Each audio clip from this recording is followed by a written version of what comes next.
Welcome to Soul of Islam Radio.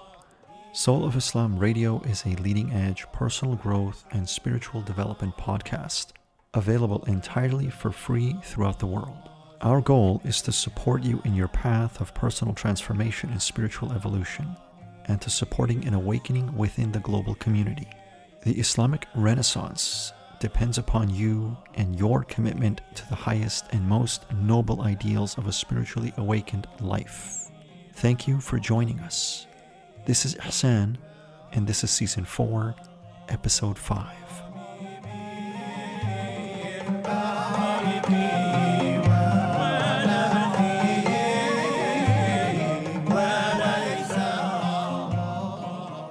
Assalamu alaikum wa rahmatullah. This is Ihsan.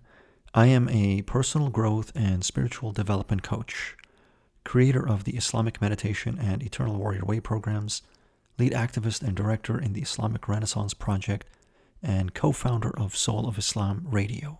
I recently had the joy and pleasure of having a conversation with Sidi Jamil Popatia, who is a coach, a facilitator, a trainer, a counselor, and a mediator in the field of nonviolent communication. When we remember that Al-Islam is the path of peace, the way of love, mercy, compassion, and beauty, it becomes immediately obvious that this approach to life must be, by necessity, an integral aspect of our conduct and thus our communication. Virtually all conflict is a failure to communicate, which by definition is the attempt to connect, to commune at some level, with one another and with others. Also, when we remember that the goal of Al-Islam is oneness and the transcendence of separation, which is but the result of ego-based consciousness, we realize that it is the path of mercy and compassion that guides us beyond selfishness, that which results in so much suffering in our lives, both individually and collectively.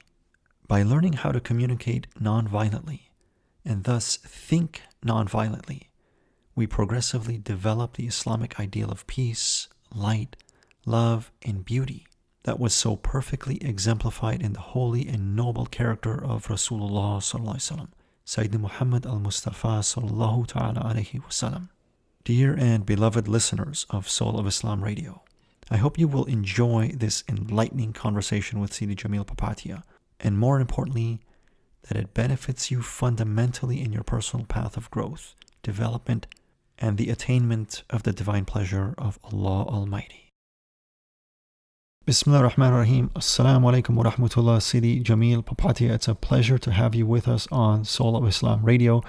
I've been looking forward to this conversation for quite some time. We've had a few conversations up until now, and it brings me great joy to bring you out onto Soul of Islam Radio and inshallah provide an opportunity for the rest of our community to benefit. I've been fascinated with our discussions and have very much enjoyed your perspective when it comes to Islam and the importance of communication, communicating from a place of peace and serenity and nonviolence. So it's a pleasure to have you with us. Welcome, Jamil. Wa alaikum salam wa rahmatullah. Sidi Ihsan, it's my pleasure to be here. And I too want to state that not only is Soul of Islam a program that, it's very dear to me, and I've listened to it on the roads traveling and found much benefit in it. And I also want to say that all of our conversations have resonated with me tremendously. And so it's an honor for me to be here, Hassan. Alhamdulillah. A great joy and a great pleasure. And I'm very much looking forward to this conversation, as I know many of our listeners will be as well. Sidi Jamil, we've had some illuminating conversations, and it's really helped deepen my understanding of how important communication is in the life of a human being, especially of a Muslim. And when we realize that the way that we communicate is actually part of our religion, it's a revelation in its ability, in the ability of that realization to transform our relationships. Could you speak for a moment on really what drew you to this field of nonviolent communication and how you have come to see its sort of necessity, integral necessity within one's Islamic life? Well, Bismillah ar-Rahman ar-Rahim. It's a question that, it might take a little while to answer, but inshallah, I'll do my best to give some context as to how this became of interest to me.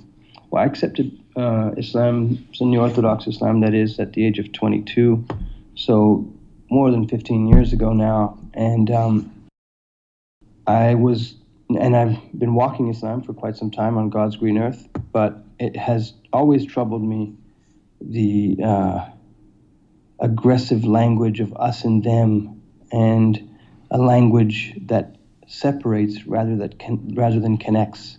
And so that troubled me for some time. And being in the field of counseling, conflict resolution, mediation, particularly family mediation, this comes up a lot for me.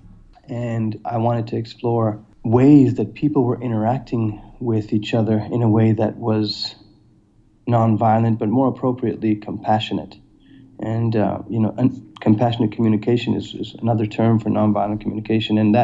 So it came across my table, the book by the late Dr. Marshall Rosenberg of the United States, who wrote a book called Nonviolent Communication, A Language of Life.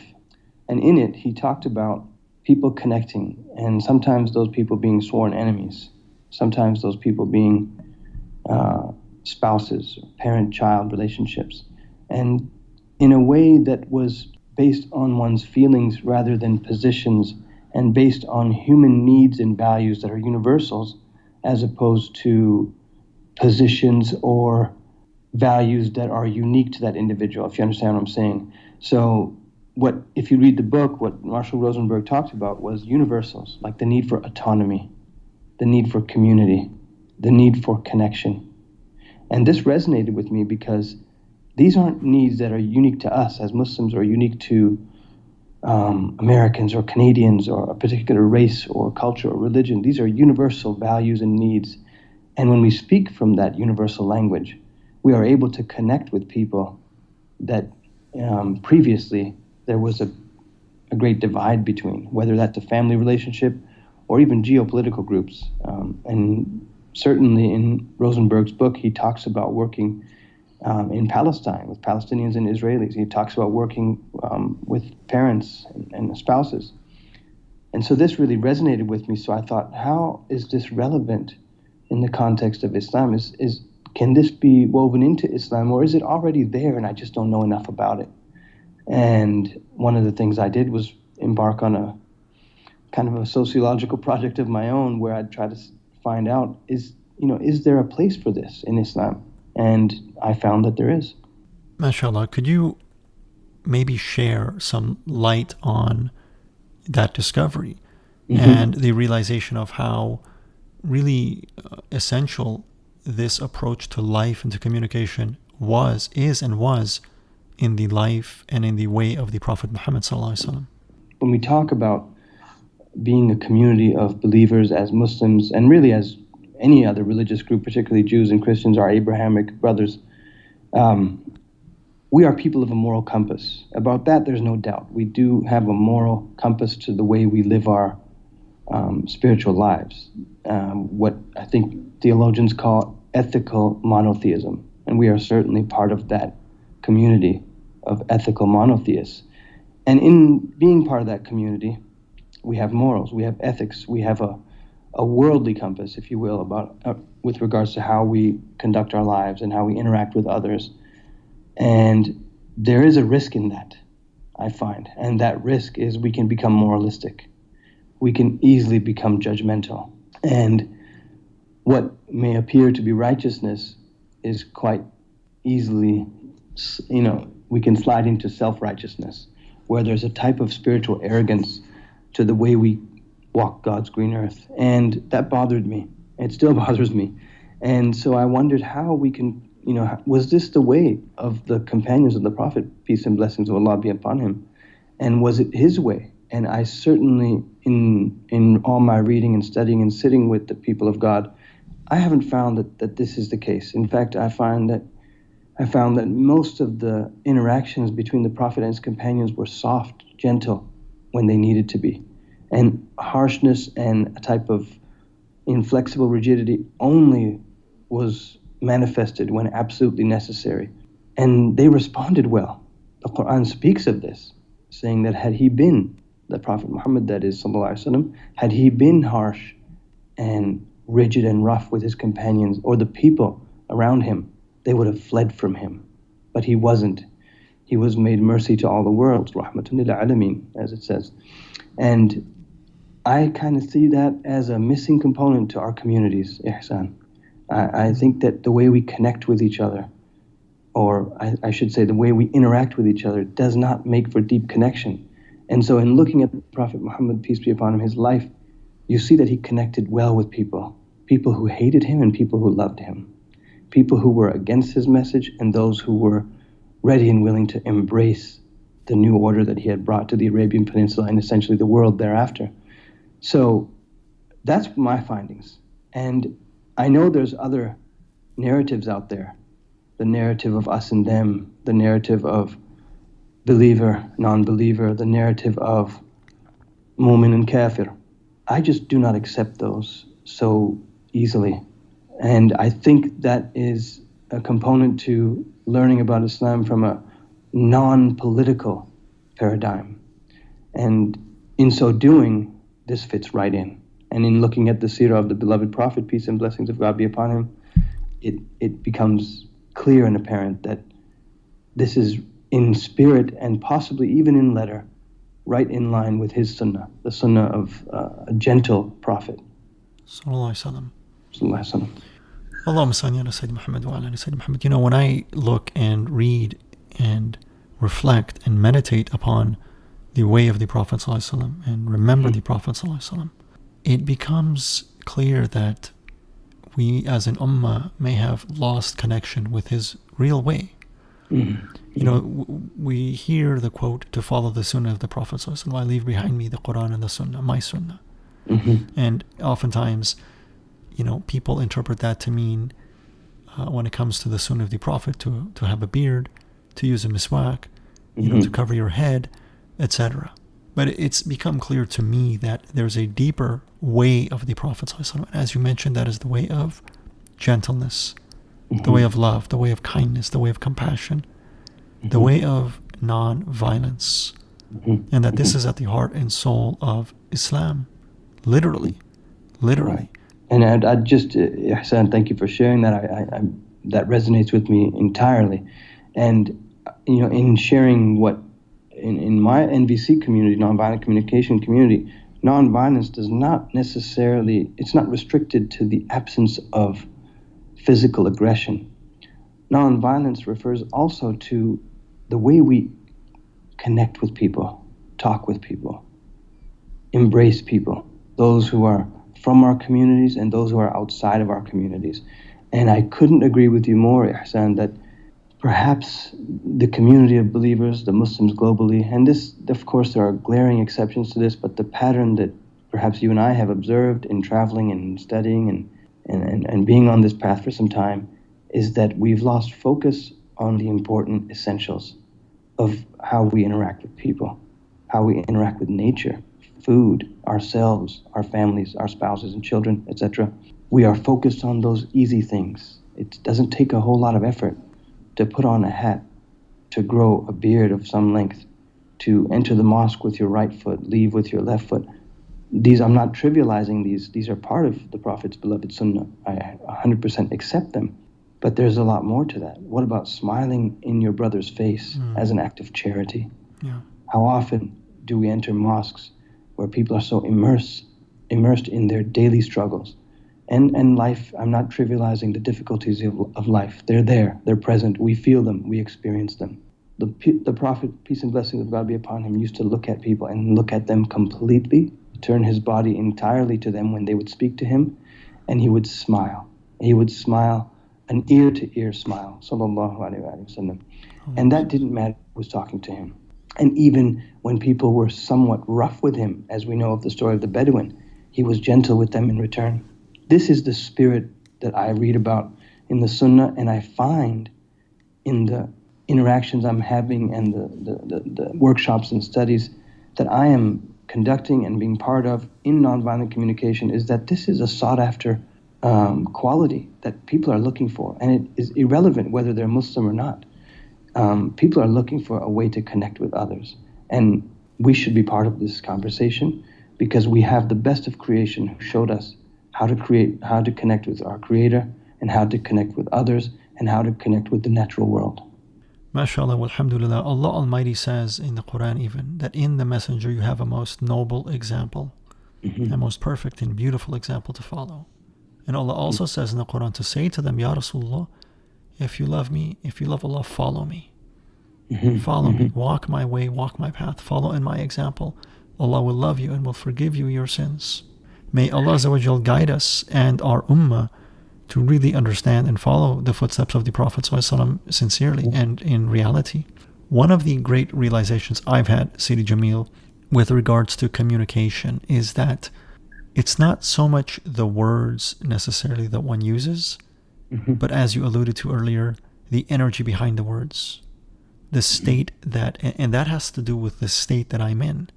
If I'm angry internally, I'm probably going to channel that anger unless I have learned how to communicate differently to control that anger and channel it. Otherwise, I will probably unconsciously channel that anger into my words, and those words will carry that energy to another human being who will receive it almost as an assault, an emotional type of energetic assault. One of the things I've come to realize as well is that, as you mentioned, violence is not just physical. There can be emotional violence, psychological violence, energetic violence. Could you speak to that for a moment about the importance of state and one's ability to channel their emotions so as to communicate with compassion and with love? Ihsan, you're bringing up a lot of important points that perhaps I did not address in your initial question, and it's what's coming to mind is the saying that al-lisan tarjuman al-qalb, that the tongue is the vehicle of the heart, or the translator of the heart, to be literal. In other words, what comes out of your mouth, or our mouths, what comes out of us, is what's in our hearts.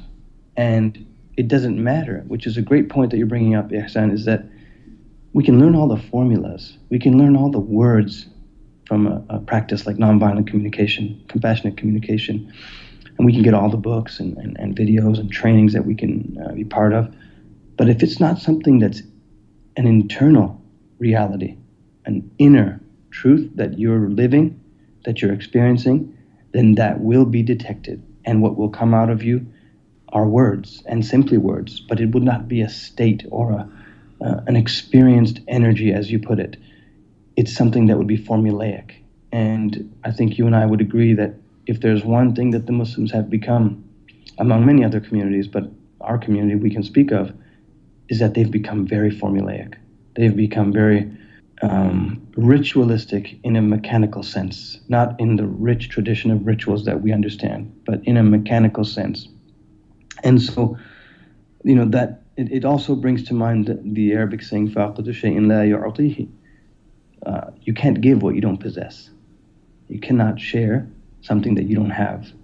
And this brings to mind, the topic of empathy that you brought up, empathy and compassion.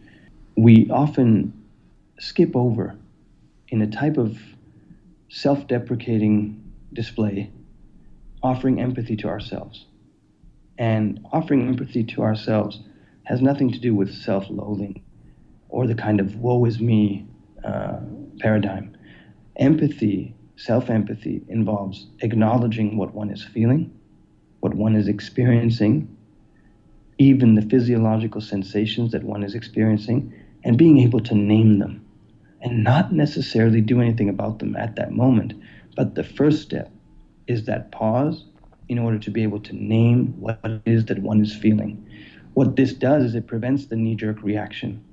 Of all people, a Muslim should have a calculated, thoughtful response to every occurrence that happens in his or her life. Even children, you can see those who have the ability to put off a reaction are emotionally intelligent human beings. They get that because they're raised by parents and caregivers who also have that. It can't be something that's taught. It has to be a lived experience. And so I'm really appreciative and grateful that you brought up the topic of empathy and how it relates to how we talk to each other. how we connect with each other in writing, in speaking, and how we teach. That's perhaps another episode on how we teach our children, how we teach adults even, because we've adopted a power over as opposed to a power with paradigm. And so this is what comes up as you bring those topics of empathy and compassion up, Ihsan, and I'm really appreciative of you bringing these up in the way you're bringing them up. Allahumma salli ala Sayyidina Muhammad. This is such a fascinating and important topic, Sayyidi Jamil, and I'm so happy that we have you here with us today. Glad to be here. There are so many in our community whose families may consider themselves good and practicing Muslim families. Yet unfortunately, children in these households are often actually being raised in very traumatic and violent environments. A lot of yelling and fighting and screaming, and even more passive forms of violence and aggression. Could you just possibly, Sidi Jamil, again emphasize the importance of really inheriting and embracing this state of nonviolence for a Muslim specifically, because this is the way of our Prophet ﷺ? The example that I'll start with, an example that comes to mind for me, and I just don't remember her name at the moment, where the Prophet came to a female companion and she didn't see him, sallallahu alaihi wasallam, and he said to her to have patience and to be patient because she had lost family members in a battle, and she snapped. She snapped at him in the sense and said, "You didn't lose your husband, you didn't lose your son," And he didn't respond in defending himself. He didn't respond in disciplining her or moralizing her. He walked away. She later realized what she had done and who was behind her talking to her. And she made an attempt to go talk to him and say, I had no idea that was you. And, I'm extremely sorry. I'm terribly sorry. I make repentance, tawbah, to God for my sin. And he said to her a beautiful thing, that patience is at the first calamity. In other words, patience is at the first trigger. When we find ourselves triggered, whether it be from our spouses, our children, co-workers at the office, at work, wherever we find triggers, is to stop and to pause with the gift of interpreting and understanding what it is that's triggering us, so we can have a calculated, thoughtful, dignified response rather than a reaction. What you're alluding to and what you're mentioning about families is unfortunately a very real experience that families, and unfortunately Muslim families are no exception to this, that they're experiencing these knee-jerk reactions and emotional responses that are really quite knee-jerk, in the sense that there's no thought to them. When a child does some infraction, for example, or a husband and wife have some disagreement, that it results in yelling and fighting. And oftentimes, unfortunately, which you and I are perhaps more aware than others, is this also results in violence in the home, physical violence, that is. The unfortunate reality is that for many, many reasons, a lot of times these get justified under the guise, under the blanket of the religion, saying that, that this type of hierarchical power over is justified in our religion. And I would like to see those premises being challenged, that those are part of our religion, they're inherently part of our faith.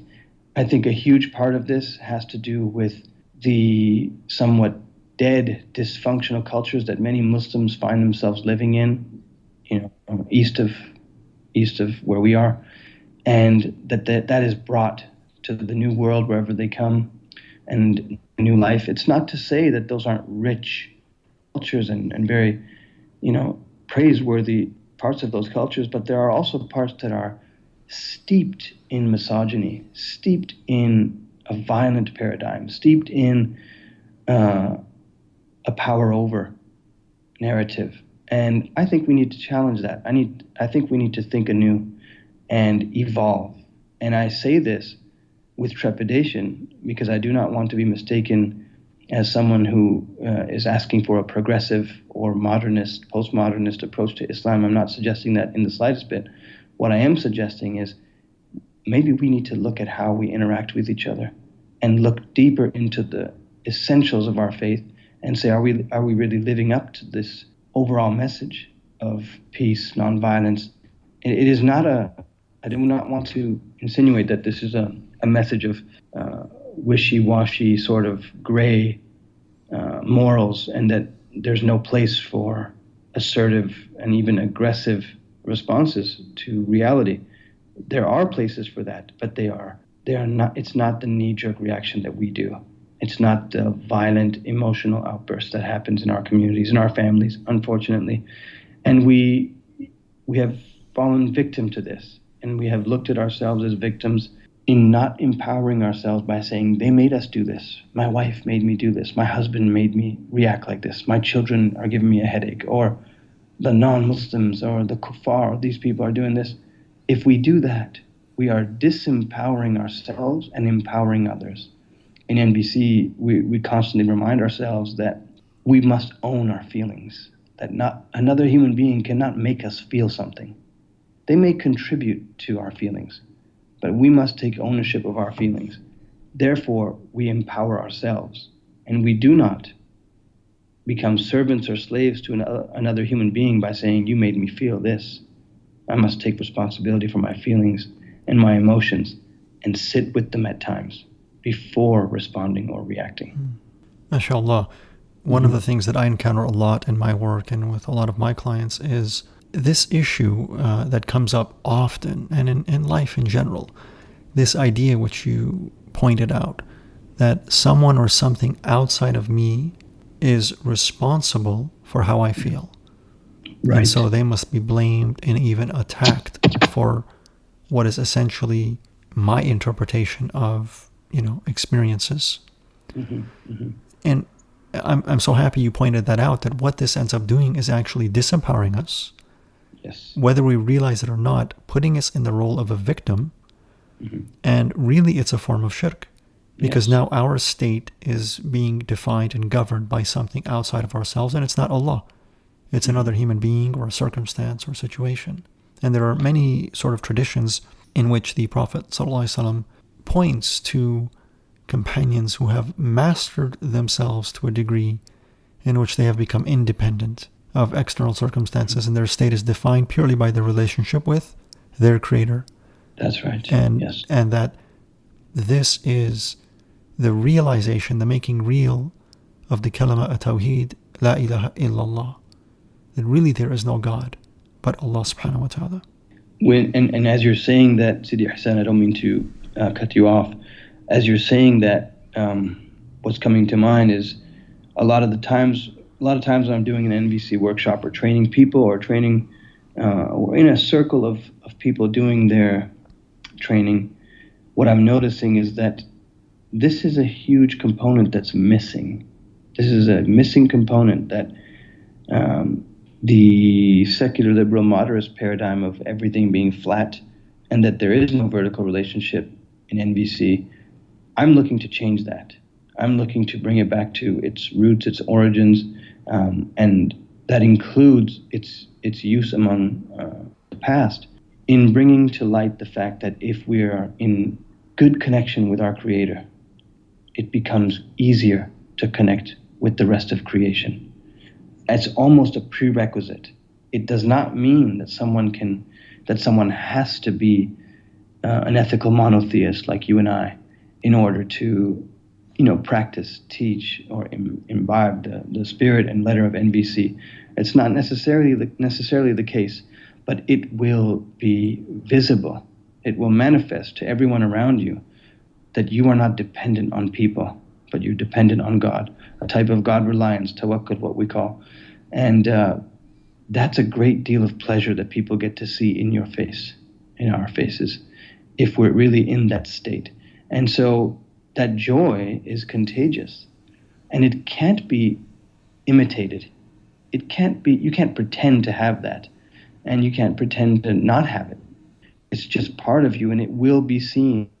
I'm not in any way suggesting I'm of that elevated state. I'm trying to get there, God willing. But my goal is to have that connection first. And then with the use of tools like NVC, it's a beautiful process, and nonviolent communication, compassionate communication, to bring that to all of my interactions, professional and personal alike. And then it's something you can't turn off. It's just the way you carry yourself. And then it is my hope and prayer that inshallah, that when we do that, then we can say, we're trying to follow the best of creation's example, sallallahu alaihi wasallam, and not simply an outward manifestation of a particular culture, time, place. That just seems far too easy for me. In many of our conversations, Sidi Jamil, I know that you are on the exact same frequency and page as I am in the approach to Islam as being a path of tazkiyah, purification. Yes. Cleansing of oneself from the self, cleansing the self of itself. In order to really, it becomes increasingly clear that to truly walk the path of nonviolence in our state, in our communication, that we must become self-purified. And this is, of course, the jihad al-akbar that the Prophet of Allah ﷺ spoke and mentioned about. It's like you said, it's very easy to do the external jihad, whether that is going onto a battlefield if there's a just war, or whether there is, putting on Islamic clothing, or using a miswak, or growing a beard, or putting on a hijab. These are still, in many ways, and again, as you said, not to trivialize any of these things, because they are part of the Blessed Sunnah, but they still constitute the external dimension on many levels. And that the real battle is, like the Prophet said, the strong one is not he who overcomes his enemy and brings a man to the ground, but he who can control his anger. Yes. Yeah. When you brought up the issue of the externals, what comes to mind and heart for me is, how many a Muslim do we know? How many Muslims you and I know that we come across that ask the question, and me, and being in the realm of marital counseling and mediation and conflict resolution, etc., I come across a lot of families, and the question comes up, questions like, is he or she practicing? And the answer almost inevitably has to do with some external component of the person they're asking about. Yeah. So they might say, oh yeah, she is practicing, she wears hijab, and mashallah, she's a modest woman. Okay, which is wonderful. And on the male side is the brother a practicing Muslim.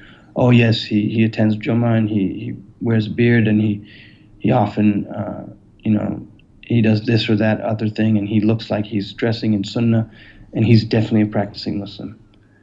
Those things, we can still do those things. We can put on a scarf. We can have follicular growth on our face. We can wear certain clothing that makes us feel righteous, and we can still be horrible human beings. That's my point, is that doesn't create a wonderful human being.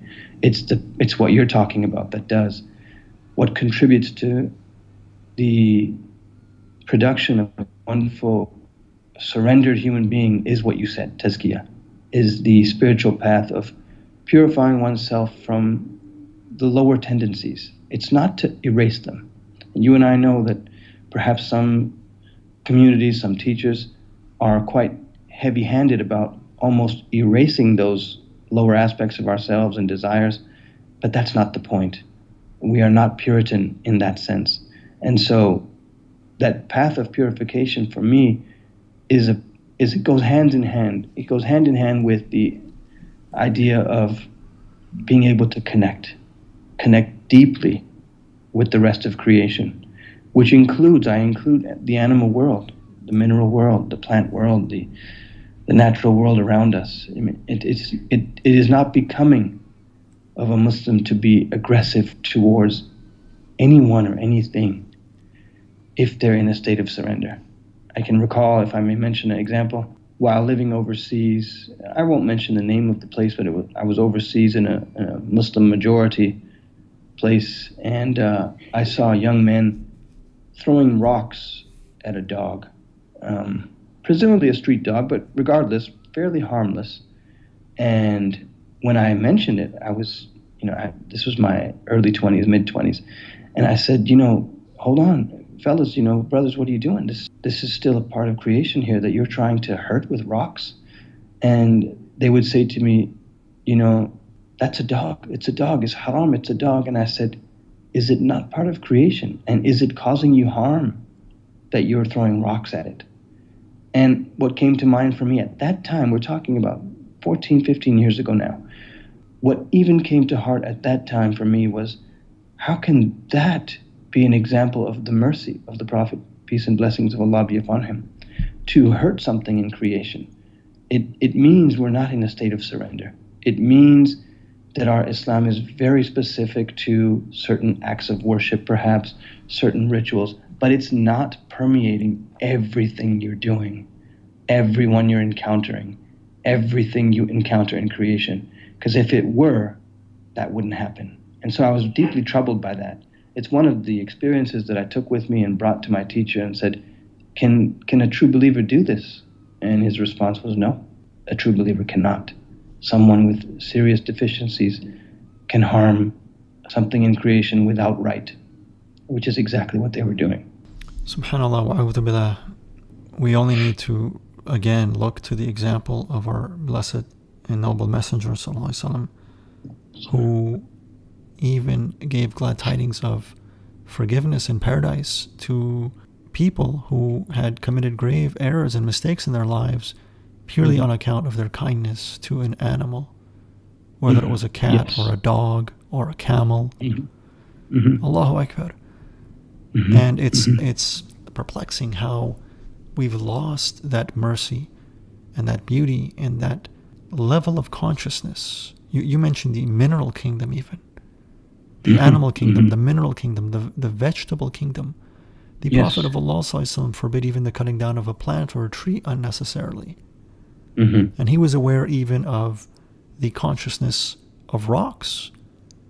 And he lifted them and allowed some of the Sahaba to hear what he was hearing. The dhikr that even stones were making. And you can imagine even the Prophet of Allah ﷺ, he tread the earth with humility and with reverence. Every step he took upon the earth, he was aware and conscious. And he did so in humility, not in arrogance and pride. Right. Allahumma salli ala Sayyidina Muhammad. The great danger is that when we, as you mentioned, Sidi Jamil, when we equate piety with forms, with externals, we are often moving towards, very easily falling into hypocrisy, nifaq.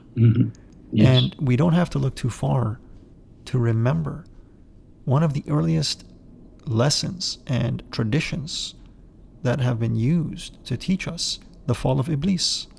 Yes. He excelled all of creation in worship to the point that it is said, there is not a space upon the earth the width of a hand upon which he did not make prostration, sajda. And that was a physical act. But when the test came and Allah subhanahu wa ta'ala created an opportunity to reveal what was hidden within, he was surrendering physically, submitting to Allah physically, but internally was in rebellion. Right. And when the test came, then it was revealed what he was hiding. And Allah Azza wa Jal says, on that day your deeds and everything will be washed away. Do not look to your forms, but the only thing that will avail you on that day is a pure and sound, whole heart. As you're saying that, and you remind me of the ayah of the Quran of that God reminds us that لا ينفع مال ولا بنون إلا من أتى الله بقلب سليم, sound, whole heart. When I talk and even give workshops on nonviolent communication, compassionate communication to Muslim audiences, I remind them of this. In fact, I often start with, why are you here today? Why are you here on this planet? I'm shocked and surprised to hear the answers that I get in terms of their response being, I want to learn more skills to connect with people.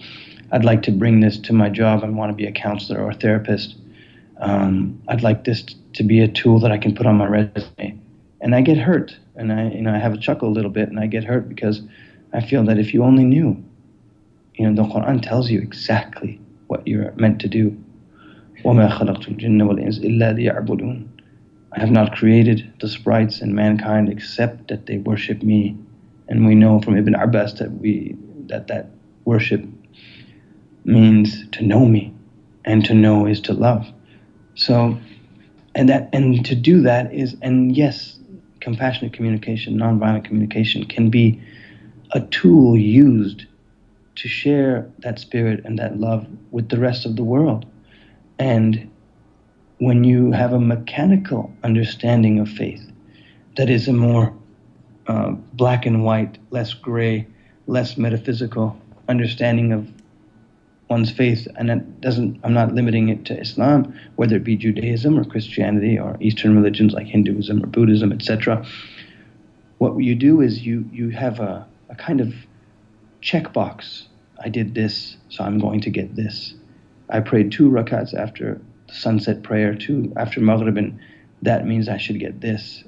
And so this troubled me with my audiences, the Muslim audiences, and I brought this kind of bank account Islam to my teacher's attention, and I said, this bothers me. And I gave him my personal example, which I'm happy to share with you here and your listeners on Soul of Islam, is that I said to my teacher, I said, I don't have a lot of supererogatory works. That's perhaps a $10 word for extra nafila prayers and fasts, more recitation of the Quran and Dala'il Khairat and all kinds of barakah like that, blessed things. And I said, so this is who I am. I'm not as active and special as you may think I am. And his response was amazing for me to hear him say. He said, it's oftentimes that with some extra work, spiritual work that is, that one can have a sense of entitlement. And that sense of entitlement is far worse than a sense of neediness and spiritual faqr, spiritual poverty that one may have without all that work.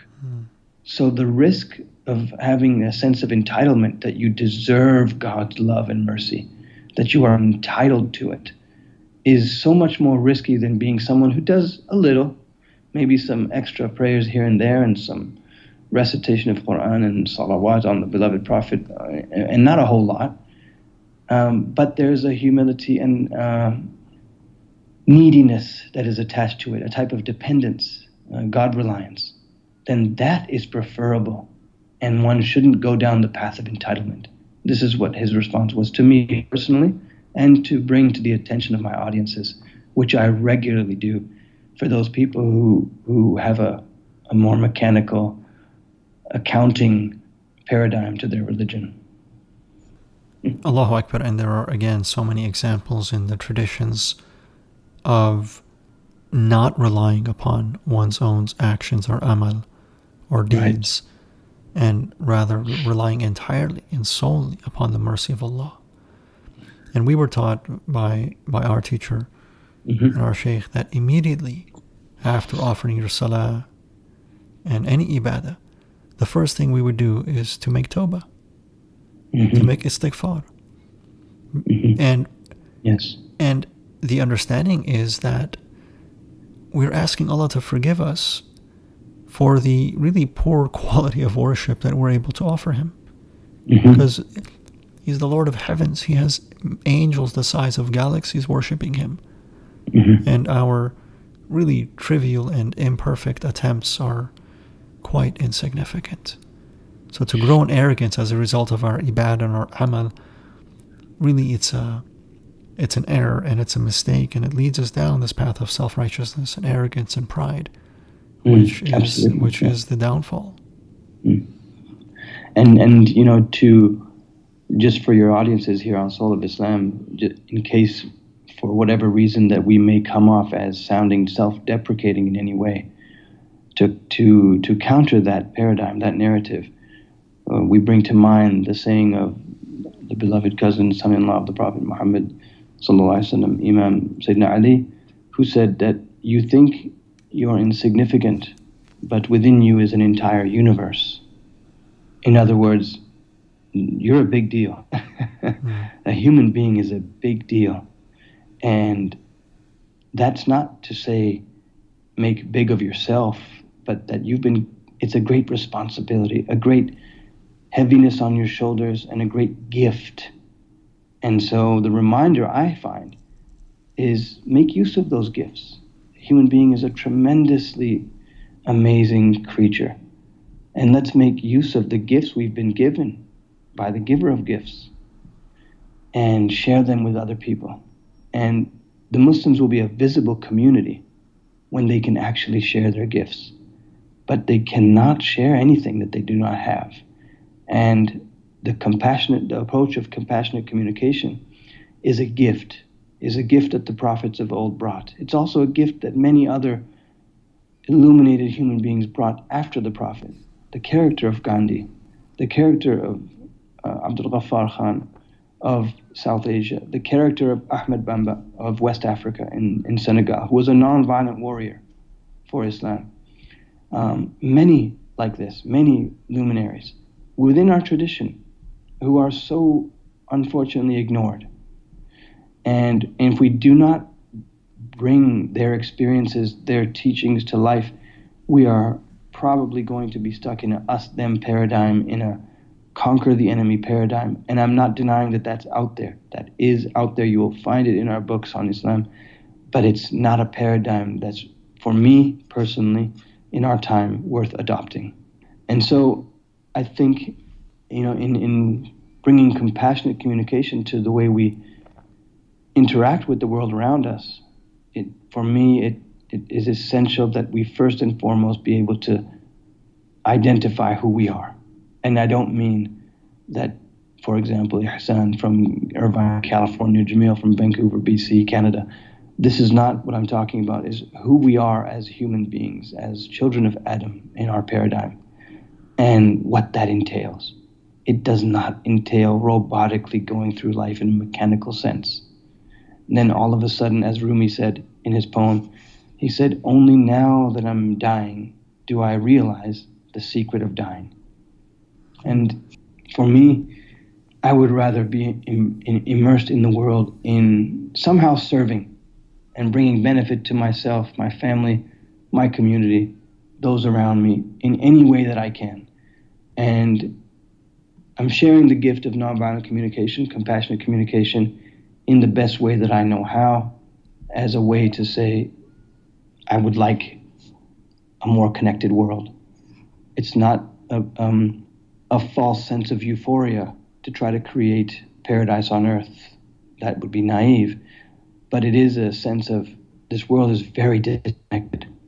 People are disconnected from each other. Husbands from wives, children from parents, blacks from whites, Muslims from other communities, Muslims from each other. Everyone is disconnected.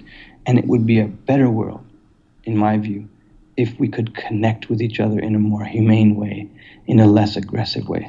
This is the kind of work that I hope to share with the world.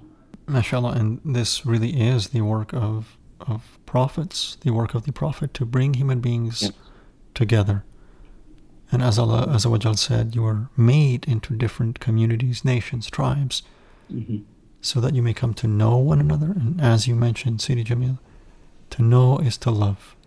And really, love is oneness. Yes. And the only means to transcend that separation, that disconnect, is through love, through compassion, through, I think, really what you are calling for as well, as an approach to life based in the heart, and a heart-based approach to life, and an affirming, life-affirming approach to life, and not one based primarily through the head, the mind, that mechanical and really disconnected, soulless approach to life and to religion, to Islam of all things. Absolutely. I couldn't agree more with you, Sidi Ihsan, in that oftentimes my clients, my audiences, they're very good thinking and talking from the head. And when I ask them to move downwards towards their heart, and even further, as the Arabs say, that this, emotions are placed in the liver, and traditional medicine looks at emotions as being seated in the liver. When I ask them and I invite them to go downwards, it's difficult for many people, because what that entails is oftentimes sharing your inevitable human vulnerability with others. And that's scary, that's risky, but it's very fulfilling as someone who's experienced it. When you can share what's alive in you with another human being, you can connect with them in an unbelievably rich way. But you have to take the risk. You have to put your palm facing the skies and say, here I am, here's who I am. I'm vulnerable. I'm at times weak. I'm at times strong. And here's what is alive in me right now. And these are my emotions that I'm being able to name right now. And this is what I'd like to share with you as another human being. When people can do this, it's amazing. And you find connections where you would least expect them. And that feels wonderful. It's beautiful, in fact. And I think really what it all comes down to is just being human, being more human. Yes. And in that vulnerability is not weakness, but it's strength. Strength, yes. And to add to what you're saying, Sidi Ihsan, is that, and we're reminded in the Quran. I recently spoke at a care facility for seniors who need special care, medical care, and I was asked to speak about what Islam says about the care of seniors and the care of people in the last stages of their lives, sometimes palliative care that they offer. And I'm reminded, and I was reminded, and I reminded the audience, who were primarily not from my faith community, that the Quran tells us, خُلِقَ الْإِنسَانُ ضَعِيفًا, that the human being was created weak. And weak might not be the best word, but vulnerable might be even better. And delicate could be a word we could use. And I reminded them of that. I reminded myself of that, in that, we all have this sense where we flow between dependence and independence in this world. We're children, we're dependent on our mothers and fathers, we're dependent on our caregivers, and we grow to our adult life and we become quite independent. There's a sense of self-sufficiency that comes in. And then these people who are being cared for, primarily 70 and up, and more so later than that, older than that, they were being cared for and they had lost quite a bit of independence. So they were dependent, so to speak. And so what I mentioned was that we flow from dependence and independence throughout our lives. If we're in a state of financial constriction, if we're in a state of health constriction, or on the opposite end, we have expansions. We have a expansion in our health, in our lives, with our health, regards to our health, or we have financial expansions where we're able to do what we want to do, achieve what we want to achieve financially. And we flow from those places, but we cannot escape the one thing that's constant, and that is interdependence. And that interdependence also relates to and we have a praiseworthy dependence in Islam, and it's also present in Christianity and Judaism as well, that it's a praiseworthy place to be utterly and completely dependent on God. And in so doing, you reach a state of liberation and freedom that is impossible for anyone to take from you. Even if you're made to be a servant, slave, or prisoner, as you might, if your audience is familiar with Viktor Frankl's book, Man's Search for Meaning, he talks about this. He talks about the one freedom that cannot be taken from you. And this is as a prisoner at Auschwitz. A more horrible situation one couldn't imagine. And he talked about his inner freedom that could not be taken from him. And it brought to mind for me the freedom that we get when we are utterly and entirely dependent on God for everything. Absolutely everything that we experience. And that reminded me of a short lesson that my teacher gave me. He said, even if you're strong, Jamil, even if you're strong mentally, physically, spiritually, always rely on God's strength and not your own. And in so doing, you will get some of that strength in return. But if you rely on yourself, it may be that God will leave you to your own strengths. And, who would want that? Yeah, Allahu Akbar. Mm-hmm.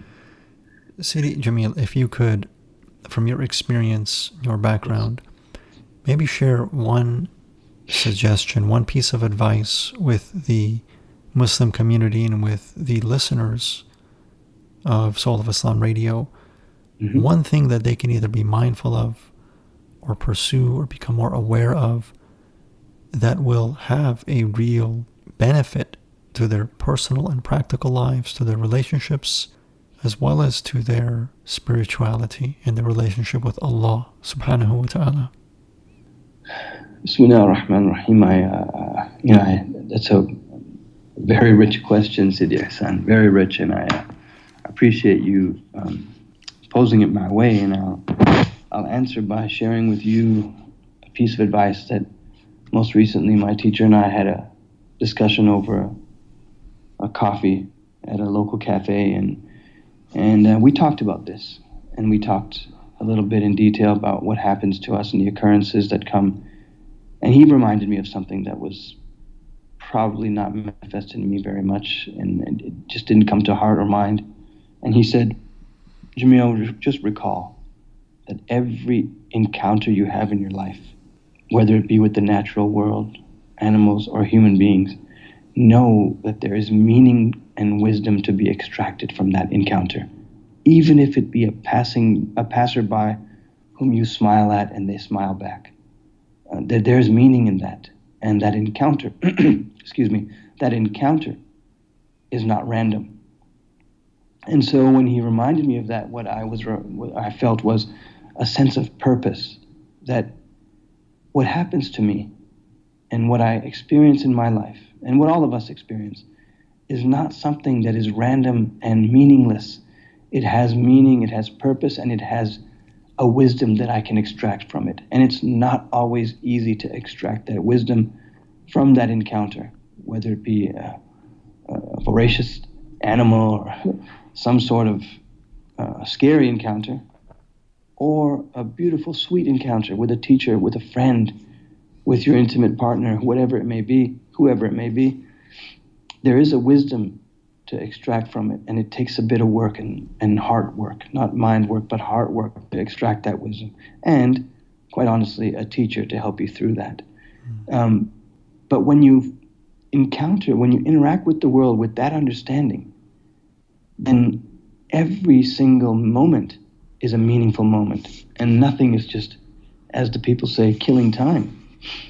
And this, for me, is an opportunity, and every moment is that opportunity to bring that to heart and to mind. And in so doing, the tool that I bring to interacting with that is the compassionate communication approach, such that those who see me, and in the words of my teacher, he said, if anyone sees you, speaks with you, touches you, encounters you, or has any sort of experience with you, let them leave you with some benefit. MashaAllah. Well, I know that we have truly benefited. I'm sure our listeners are very grateful for this opportunity to hear from you and from this perspective. Sidi Jamil, and again, I thank you for joining us on Soul of Islam Radio. And my pleasure, Sidi. I'm glad to be here. Jazakallah khairun, for sharing from your wisdom, your experience, your insight. And I would like to conclude by inviting you and asking you if you would oblige to end with a dua. If you could perhaps, Sidi Jamil, make a dua for us and for our community, inshallah ta'ala. Inshallah. Given the audience and the language of exchange that you and I are using at the moment, I will do that as much as possible in English, our mother tongues. Bismillah ar-Rahman ar-Rahim. Alhamdulillahi Rabbil Alameen. اللهم صل وسلم وبارك على سيدنا محمد طب القلوب ودوائها وعافية الأبدان وشفائها ونور الأبصار وضيائها وعلى آله وصحبه وسلم. اللهم اشفينا بشفائك يا شافي. We ask Allah subhanahu wa ta'ala, the creator of the heavens and the earth, to make us people who are people of compassion, people of mercy, people of love, and let that shine outwards towards everyone we encounter. And we ask, Ya Allah, that we be people of forgiveness, forgiving ourselves for our shortcomings, and not dwelling in a state of guilt and shame, but always turning to you, Ya Allah, in a state of tawbah, repentance, and in a state of asking for forgiveness, acknowledging fully that we are vulnerable, that at times we are weak, and that at times we are needy. And we want to reach a station, Ya Allah, to be needy in a spiritual sense, such that we depend on you, dear Lord, for absolutely everything, all of our needs, all of our desires. We ask that you fulfill them and give us that which is best for us, and help us to understand that when we are not given what we ask for, that indeed there's a wisdom in it, and help us to reach that wisdom and be patient in reaching it. We ask that we are given a life of dignity in times of ease and in times of difficulty. We ask that we be people of charity and genuine giving without any intention other than the fact that God has asked us to give, and that it brings us closer to Him in doing so. Amen. We ask Allah subhanahu wa ta'ala to make us people of tawakkul, of God reliance, such that we be people who do not depend on creation, but depend on Creator only, in the sense of true monotheism, true tawheed. And we ask that we be able to, in doing this, in living this, that we take as our example, we take as our illumined example, the example of the beloved Prophet Muhammad sallallahu alaihi wasallam, his companions, his family, in how we live our lives, with dignity, with integrity, and with care and love for the rest of creation. We ask that you answer our prayer, Ya Allah, in the name of your beloved Prophet Muhammad sallallahu alaihi wasallam. Amen. اللهم استجب لنا دعاءنا فاغفر لنا وارحمنا وأنت خير الراحمين وصل اللهم على سيدنا ومولانا محمد وعلى آله وصحبه أجمعين سبحان ربك رب العزة عما يصفون وسلام على المرسلين والحمد لله رب العالمين. Again, thank you, Sidi Jamil, for joining us. Jazakallah khairun. May Allah subhanahu wa ta'ala bless you, your family, your loved ones, your community, and all who come into contact with you. And may Allah Azza wa Jal subhanahu wa ta'ala increase your capacity to serve and to reach the hearts of more and more people, and to be part of the awakening within the Muslim community, the awakening to personal excellence, to spiritual excellence, to sincerity, to humility, to beauty, to light, and to love. Ameen, Ya Rabbil Alameen. Ameen. I appreciate your prayers, your invitation, your encouraging and inviting me to be part of this. You know, as I mentioned, Soul of Islam Radio is something that I personally listen to, and I tell friends and family about, colleagues, that, you know, this is where it's at in terms of what I'd like to see, where our community would like, the direction I'd like to see them go, and this is the beginning of that. And so my prayer is that Soul of Islam is something that is heard far and wide, and its messages, its episodes are listened to attentively, and that we can receive feedback from people who resonate with this message, and also to receive feedback for those who have questions and those who would like to know more about what it is that we're talking about and what we want to see our communities do in the future, and how we want to see the world around us and what we want to contribute to it. So I ask Allah subhanahu wa ta'ala to give barakah, tawfiq, blessing and success to Soul of Islam and each and every endeavor that you are part of, Sidi Ihsan. It is a pleasure and honor to know you, to be here on your program, and I'm deeply grateful and appreciative. Thank you, Sidi Jamil. Jazakallah khairun. May Allah bless you. Ameen. Thank you for joining us, and this concludes this episode of Soul of Islam Radio. May Allah subhanahu wa ta'ala's light, peace, presence, love, grace, and guidance be with you. Assalamu alaikum wa rahmatullahi ta'ala wa barakatuh. Thank you for joining us in this episode of Soul of Islam Radio. I hope you enjoyed this illuminating interview with Sidi Jamil Popatia. You can learn more about his groundbreaking work with nonviolent communication and get directly in touch with him via the contact links that are provided in the show notes. It is our goal to educate and to inspire, and to help you continually develop your path and practice within the noble way of Al-Islam. continually and progressively awakening in the pursuit of greater awareness, and thus success in the divine presence of Allah Almighty subhanahu wa ta'ala. Here's what you can do next. Visit us at www.soulofislamradio.com, where you can get access to exclusive resources to help you deepen your knowledge and understanding of Islam. At soulofislamradio.com, you can learn how to develop a real and relevant spiritual experience in your personal path and journey to Allah Almighty. Also, if you have not yet done so, please subscribe to this podcast via iTunes and leave us a review. This will help others find Soul of Islam Radio, and the few minutes that you take to leave positive feedback could make a significant difference in someone else's life. Lastly, please share this resource with family and friends. You just might save someone else's life, and there's nothing greater than to be the means through which a human being begins to discover the divine presence of God. Again, thank you for joining us and for committing to your own personal growth and spiritual awakening. Together, we can change our world, serve our Lord and Creator, and attain to His divine pleasure. This is Ihsan wishing you joy, success, happiness, and prosperity in both this life and the next, to your divine, eternal, and absolute success.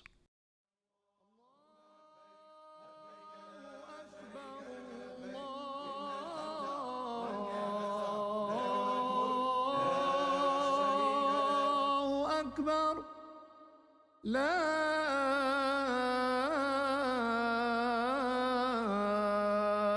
إله إلا الله